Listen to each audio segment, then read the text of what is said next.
नमस्कार दोस्तों, हमारे YouTube चैनल पूजा पाठ कथा कहानी में आपका स्वागत है। आज की इस वीडियो में कामिका एकादशी व्रत कथा जो सुनेंगे। श्रावण मास के कृष्ण पक्ष की एकादशी को कामिका एकादशी कहते हैं। अर्जुन ने भगवान श्री कृष्ण से कहा, हे प्रभु, मैंने आषाढ़ माह की शुक्ल पक्ष की देवशयनी एकादशी का सविस्तार वर्णन सुना। अब आप मुझे श्रावण माह के कृष्ण पक्ष की एकादशी की कथा सुनाने की कृपा करें। इस एकादशी का नाम क्या है, इसकी विधि क्या है, इसमें किस देवता का पूजन होता है, इसका उपवास करने से मनुष्य को किस फल की प्राप्ति होती है। भगवान श्री कृष्ण ने कहा, हे श्रेष्ठ धनुधर, मैं श्रावण माह की पवित्र एकादशी की कथा सुनाता हूँ, ध्यान पूर्वक सुनना। एक समय नारद जी ने कहा, हे पितामह, आज मेरी श्रावण के कृष्ण पक्ष की एकादशी की कथा सुनने की इच्छा है, अतः आप इस एकादशी की व्रत कथा विधि विधान सहित सुनाइए। नारद जी की इच्छा को सुन पितामह ने कहा, हे नारद जी, आपने बहुत ही सुंदर प्रस्ताव किया है। अब आप बहुत ध्यान पूर्वक इसे श्रवण कीजिए। श्रावण माह के कृष्ण पक्ष की एकादशी का नाम कामिका एकादशी है। इस एकादशी की कथा सुनने मात्र से ही वाजपेयी यज्ञ के फल की प्राप्ति होती है। कामिका एकादशी के उपवास में शंख चक्र गदाधारी भगवान विष्णु का पूजन होता है। जो मनुष्य इस एकादशी को धूप दीप नवेद आदि से भगवान विष्णु की पूजा करते हैं, उन्हें गंगा स्नान के फल के से भी उत्तम फल की प्राप्ति होती है। सूर्य ग्रहण और चंद्र ग्रहण में केदार और कुरुक्षेत्र में स्नान करने से जिस पुण्य की प्राप्ति होती है, वह पुण्य कामिका एकादशी के दिन भगवान विष्णु की भक्ति पूर्वक पूजा करने से प्राप्त हो जाता है।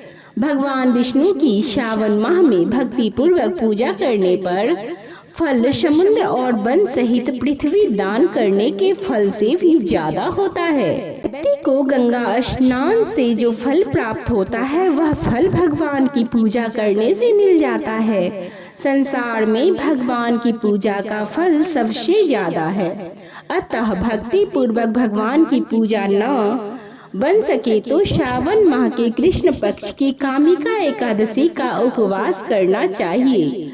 आभूषणों से युक्त बछड़ा सहित गौ दान करने से जो फल प्राप्त होता है, वह फल कामिका एकादशी के उपवास से मिल जाता है। जो उत्तम द्विज श्रावण माह के कृष्ण पक्ष की कामिका एकादशी का उपवास करते हैं तथा भगवान विष्णु का पूजन करते हैं, उनसे सभी देव नाग किन्नर पितृ आदि की पूजा हो जाती है। इसीलिए पाप से डरने वाले व्यक्तियों को विधि विधान सहित इस उपवास को करना चाहिए। संसार सागर तथा पापों में फंसे हुए मनुष्यों को इनसे मुक्ति के लिए कामिका एकादशी का व्रत करना चाहिए। कामिका एकादशी के उपवास से भी पाप नष्ट हो जाते हैं। संसार में इससे अधिक पापों को नष्ट करने वाला कोई और उपाय नहीं है। हे नारद जी, स्वयं भगवान ने अपने मुख से कहा है कि मनुष्यों को आध्यात्म विद्या से जो फल प्राप्त होता है, उससे अधिक फल कामिका एकादशी का व्रत करने से मिल जाता है।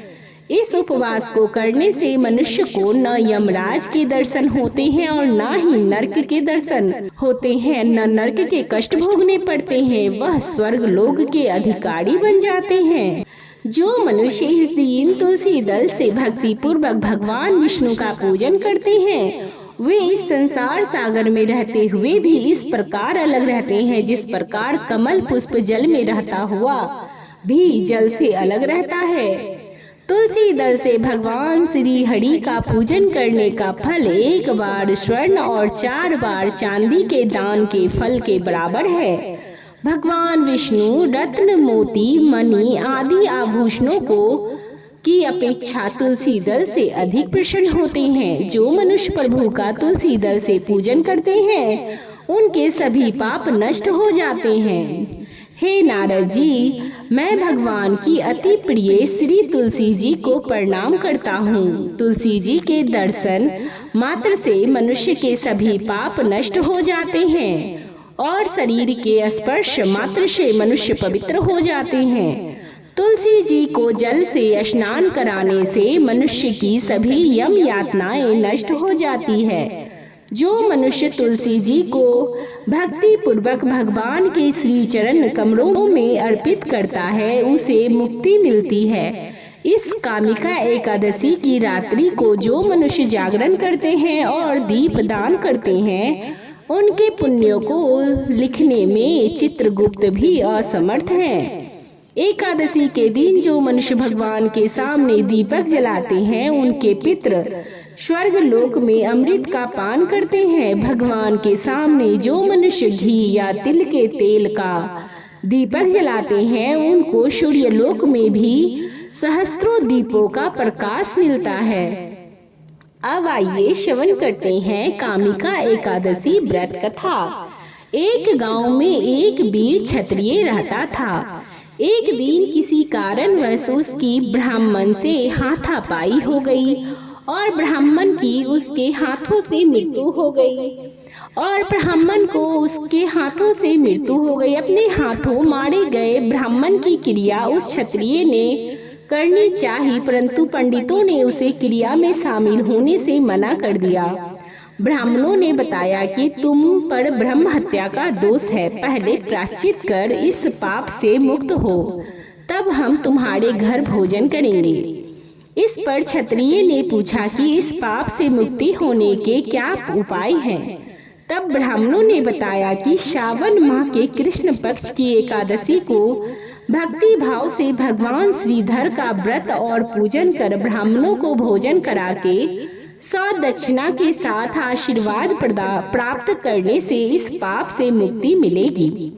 पंडितों के बताए हुए तरीके से व्रत कराने वाली रात्रि में भगवान श्रीधर ने क्षत्रिय को दर्शन देकर कहा कि तुम्हें ब्रह्म हत्या के पाप से मुक्ति मिल गई है।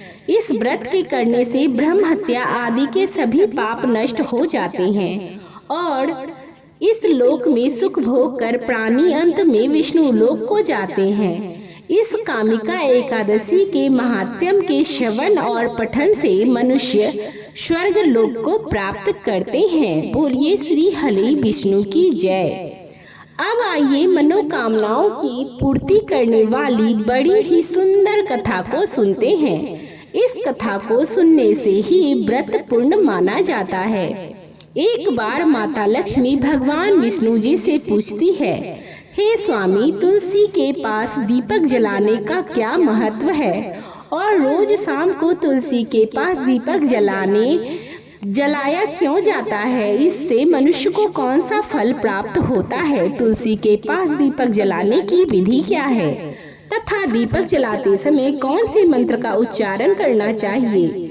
कृपया कर आप मुझे विस्तार से बताइए। तब भगवान श्री हरि विष्णु कहते हैं, हे देवी, आज आपने समस्त प्राणी के कल्याण के लिए बहुत ही महत्वपूर्ण प्रश्न किया है। आपके इस प्रश्न का उत्तर देने से पूर्व मैं आपको एक प्राचीन कथा सुनाता हूँ, जिससे आपको सभी प्रश्नों के उत्तर मिल जाएंगे। इसीलिए आप इस कथा को ध्यान पूर्वक सुनिए। इस कथा को ध्यान से पूरा सुनने मात्र से ही मनुष्य को 100 वर्षों तक तुलसी के पास दीपक जलाने का पुण्य प्राप्त होता है। फिर माता लक्ष्मी कहती हैं, हे स्वामी, इस कथा को सुनने के लिए उत्सुक हूँ, कृपया करके आप इस कथा को सुनाना आरंभ कीजिए। तब भगवान विष्णु माता लक्ष्मी को वह कथा सुनाने लगते हैं। श्री हरि विष्णु जी कहते हैं, हे देवी, पूर्व काल की बात है। दक्षिण दिशा में तुंगभद्रा नाम की एक बहुत बड़ी नदी थी। इस नदी के किनारे पर हरिहरपुर नाम का एक अत्यंत सुंदर नगर बसा हुआ था। उसी नगर में काशी नाम के एक ब्राह्मण निवास करते थे। वे अत्यंत गुणवान, चरित्रवान, धर्म कार्य करने वाले तथा वेदों के मार्ग पर चलने वाले थे। उन्होंने समस्त शास्त्र का अध्ययन किया हुआ था। उस ब्राह्मण की पत्नी, जिसे लोग दुराचारी कहकर पुकारते थे क्योंकि उसके कर्म ही उसके नाम के अनुसार थे, वह सदैव ही अपने पति को अपमानित करती थी। वह अपने पति के लिए कुवाच्य कहती थी, पति को भयंकर दुख देती थी, पति के लिए कभी भोजन नहीं बनाती थी। उसने अपने पति के साथ कभी शयन नहीं किया, कभी उसके साथ प्रेम से व्यवहार नहीं किया। पति के मित्र परिवार के लोग घर पर आते तो वह स्त्री अब उनको अपमानित करके भगा दिया करती थी और स्वयं काम भाव से उन्मत्त होकर निरंतर अन्य व्यभिचारी स्त्रियों के साथ घूमा करती थी। उसका मन पति को छोड़कर पराये पुरुषों में लगा रहता था। उसने कभी अपने पति से प्रेम से बात नहीं की, परंतु पराये पुरुषों के संग बैठकर बातें किया करती थी। पराये पुरुषों को मोहित करने के लिए सज धज कर गाँव में घूमने जाया करती थी। कभी वह वन में किसी वृक्ष के नीचे खड़ी हो रहकर सुंदर पुरुषों की राह देखने लगती और किसी दुष्ट पुरुष को मोहित करके उसके संग भोग विलास किया करती। फिर एक दिन वह दुराचारी स्त्री वन में जाकर एक वृक्ष के नीचे खड़ी हो गई। उसका चित्त काम से भरा हुआ था। वह किसी सुंदर कामी पुरुष की राह देख रही थी, किंतु बहुत समय निकलने के बाद भी उस स्थान पर कोई पुरुष नहीं आया। इसीलिए वह अत्यंत दुखी हो गई और प्रियतम की खोज में इधर उधर देखने लगी। उस दिन उसका सारा परिश्रम व्यर्थ हो गया। वहां पर वह खड़ी होकर वह नाना प्रकार की बातें कर कर विलाप करने लगी। आज तो इस मार्ग में कोई भी सुंदर पुरुष नहीं आया, अब मैं अपने काम वासना को शांत करूं कैसे, यही सब वह जोर जोर से विलाप करने लगी। उस जंगल में एक भयानक बाघ निवास करता था। उस पापी स्त्री की आवाज सुनकर वह जाग गया और उछलकर उस स्त्री का भक्षण करने के लिए उसके पास आ गया। उस भयंकर बाघ को देखकर उस स्त्री के पसीने छूट गए। वह भय से थर थर कांपने लगी। वह स्त्री कुछ करती इतने में ही उस बाघ ने अपने पंजे से उसे घायल कर दिया और वह स्त्री जमीन पर गिर पड़ी। जमीन पर गिरते ही वह स्त्री चिल्लाते हुए बोली, बाघ तू किस लिए यहाँ पर आया है, मुझे क्यों मार रहा है? तुम मुझे छोड़ दो, मेरा भक्षण करके तुम्हें क्या मिलेगा? उस स्त्री की यह बात सुनकर वह भयंकर बाघ क्षण भर के लिए रुक गया और हंसते हुए बोला, हे दुष्टा, आज विधाता ने तुझे मेरा ग्रास नियुक्त किया है। तुझ जैसी स्त्री को भक्षण करना ही मेरा काम है, तभी तुझे इस शरीर से मुक्ति मिलेगी। वह स्त्री कहने लगी, हे बाघ तुम कौन हो और मुझे सच सच बताओ कि तुम्हें किस कारण से बाघ की योनि में जन्म लेना पड़ा और तुम मुझे जैसी स्त्री का भक्षण क्यों करते हो? पहले मुझे सारी बात बताओ और फिर मेरा भक्षण करो। फिर बाघ कहने लगा, हे पापी, मैं तुझे अपने पूर्व जन्म का वृत्तांत सुनाता हूँ, किस कारण से मुझे बाघ बनना पड़ा। सुनो, पूर्व काल में दक्षिण देश में एक नदी थी। उस नदी के तट पर एक नगरी बसी हुई थी। उस नगरी में मैं निवास करता था। मैं एक ब्राह्मण का पुत्र था और नदी के किनारे बैठकर यज्ञ आदि कार्य किया करता था। मैंने उस जन्म में अपने पापियों के लिए यज्ञ किया।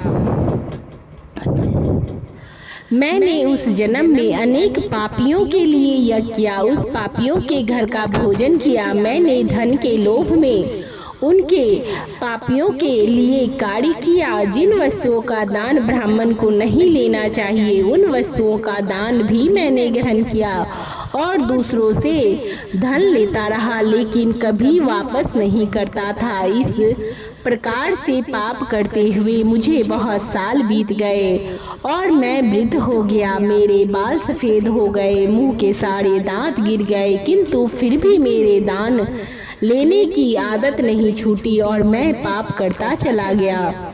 फिर एक दिन मैं धन के लोभ से नदी किनारे गया और अन्य धूर्त ब्राह्मणों के साथ मिलकर हमने लोगों को ठगा।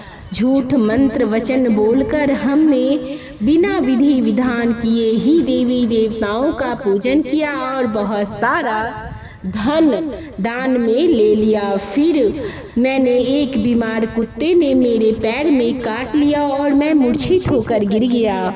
उसी क्षण मेरे प्राण चले गए। फिर यम के दूत उस स्थान पर प्रकट हुए और मुझे पकड़कर यमलोक ले गए।